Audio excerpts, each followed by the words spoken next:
After trading away the team's star and Luka Doncic to the Lakers for Anthony Davis, Maxi Kleber, I'm spacing on that third piece that they got. The Mavs sending Luka Doncic, Markieff Morris, and Maxi Kleber to LA for Anthony Davis, Max Christie, and the 2028 first. They didn't even get the best 29. First. 29. Yeah. The 2029 first. They didn't even get the 2031 one. Yeah. Which why is that one better than 29? It's further out. You just gave him Luka Doncic. Yeah. Like he'll only be 29 by the time I had a days. Knicks fan ask me the other day if I was the Blazers GM and the Lakers came and offered me the 2028 first for Toumani Camara, would I do it? And I said absolutely not.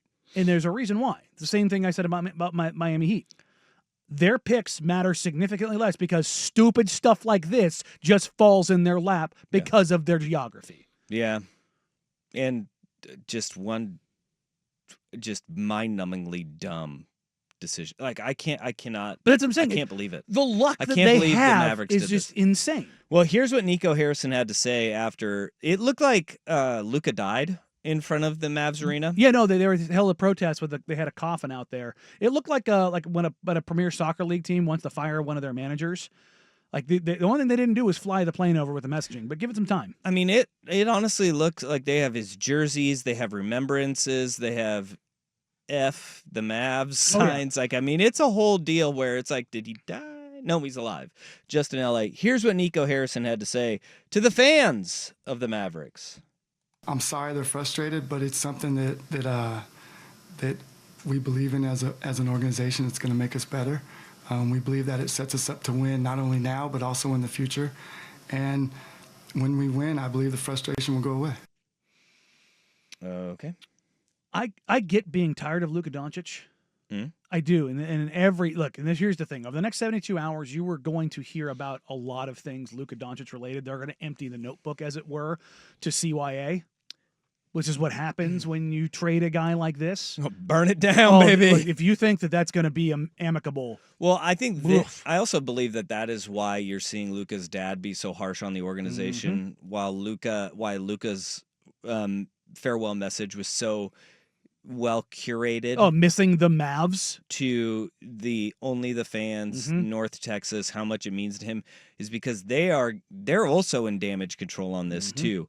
Because to a star player in that orbit, it is a slap in the face for your organization to trade you like this when you're not asking to be traded. And that's the thing we were talking about with the whole idea of it, changing the paradigm, as it were, as it pertains to Rich Paul and Clutch. All right.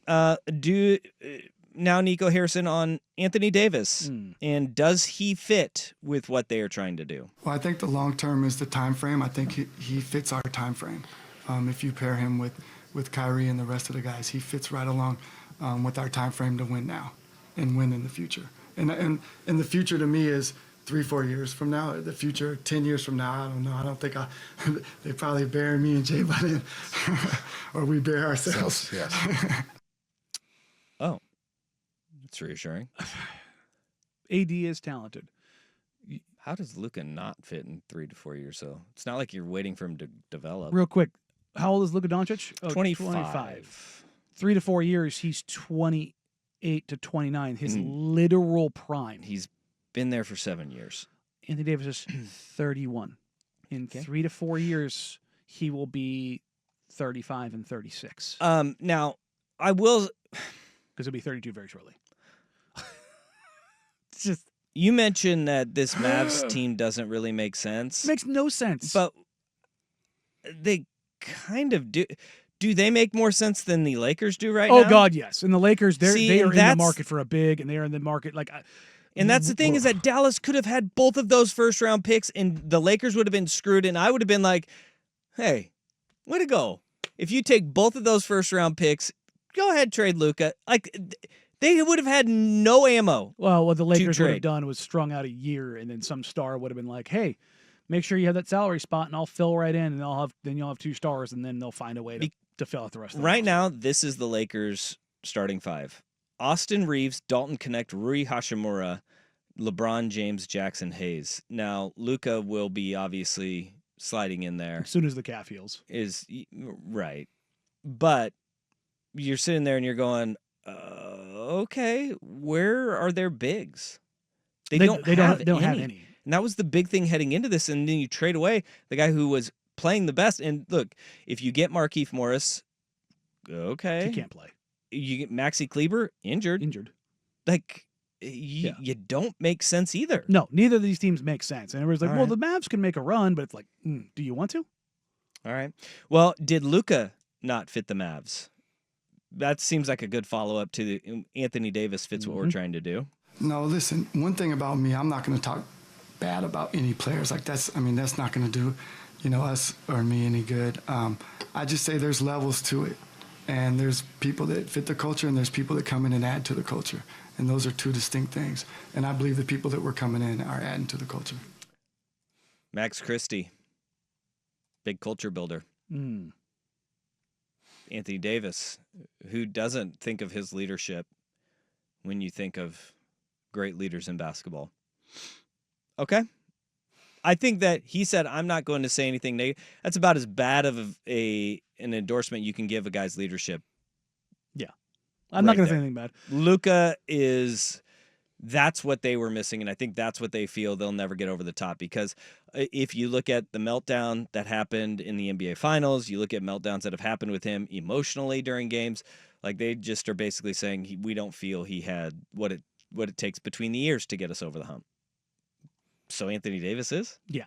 Or Kyrie, handing it over to Kyrie? Oh, God. Well, that's it's worked out for everybody else. Let's certainly it'll work out for them. Well, there's one thing that will always be the big indicator in a trade like this. I don't do anything that's scary. I think everything that we do, we put a lot of work into it. We study it, and we restudy it, and we go back, and I understand the magnitude of it. So the easiest thing for me to do is do nothing, and everyone would praise me for doing nothing. But we really believe in it, and time will tell if I'm right. You really put a lot of work into it. Again, what are the reports? How many teams were in discussions to get Luka Doncic? 1. Okay. Doesn't seem like putting a whole lot of work into it. That seems like the easy part. Yeah. Because if you were actually willing to do that, you would have called Oklahoma City. You would have called Houston. Like you're telling me you wouldn't rather have all them picks, Jalen Williams plus another young player plus 7 first-round picks? Yeah. Like Houston, and again, Amen Thompson, Reed Shepard, Jabari Smith Jr., and 3 first-round picks. Like you're the number of teams you could have called to get something done here. There is something that he said, and it directly correlates with Portland. He said it right there, and I think that's where we need to go next. He said, the easy way would have been for me to do nothing. I mean, think about that. He's not wrong in saying that. No. The easy way would have him just stay the course and go. Yeah, for a team that went to the finals last year. But think of how it pertains to this team here and how frustrated we have gotten over the decade that we had with Damian Lillard of nothing being done.